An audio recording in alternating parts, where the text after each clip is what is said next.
سلام les filles, j'espère que راكم كامل بخير وعلى خير. اليوم un nouveau sujet, un nouveau topic. اليوم nous allons parler sur le choix et la réalisation des prélèvements au cours des infections génitales basses.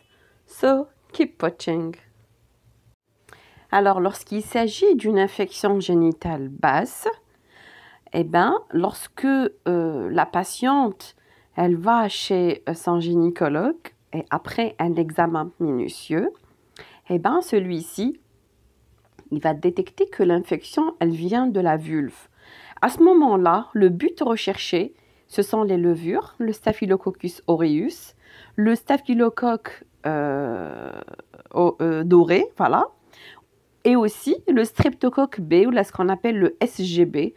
Et aussi, nous avons les streptocoques hémolytiques, comme ceux qui appartiennent aussi au groupe A, G, F, etc.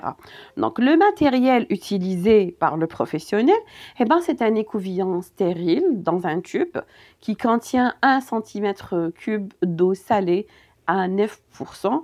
Donc, à ce moment-là, il faut vraiment frotter fortement les lésions de la vulve afin de détecter et de diagnostiquer le but recherché. Lorsque la réalisation des prélèvements, il se fait au niveau vaginal ou au niveau de l'exocone, là, on va suspecter les levures, on va suspecter Trichomonas vaginalis, on va suspecter aussi une flore des vaginoses et nous allons essayer de classifier la flore vaginale en plusieurs types. Là, il faudrait utiliser un écouvillon traité par l'alginate ou par le charbon. Et à ce moment-là, il faut prélever une grande quantité de sécrétion au niveau des lésions inflammatoires et aussi, sans oublier qu'il faut aussi prélever dans le cul-de-sac de Douglas postérieur. Donc, c'est le côté qui va vers le vagin. Lorsqu'il s'agit de l'endocole, il va y avoir 2 prélèvements. Le premier prélèvement, c'est là où on va détecter le gonocoque et aussi les mycoplasmes ou ce qu'on appelle les BPO. Et le deuxième prélèvement, c'est celui où on va détecter la chlamydia. Donc, le premier prélèvement pour le gonocoque, il faut que l'écouvillon soit traité par le charbon ou l'alginate. Et le deuxième prélèvement, l'écouvillon, il est en plastique enrobé du dacran ou porteur d'une olive en plastique. Lorsqu'il s'agit du gonocoque, il faut nettoyer l'exocole à la chlorhexidine. C'est une solution vaginale et rincer à l'eau salée à 9%. Et lorsqu'il s'agit de la chlamydia, là, il faut frotter de façon prolongée la cavité fusiforme du col, détacher les cellules épithéliales par une rotation prolongée dans le canal cervical et sur la ligne de jonction exo-endocole.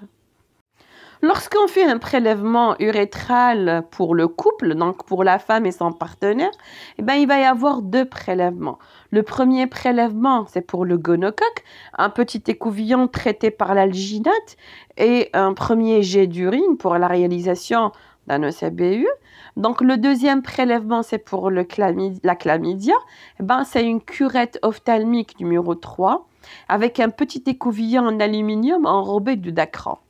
Donc, pour le gono, prélever l'exudat purulent sur 1 cm dans le canal urétral.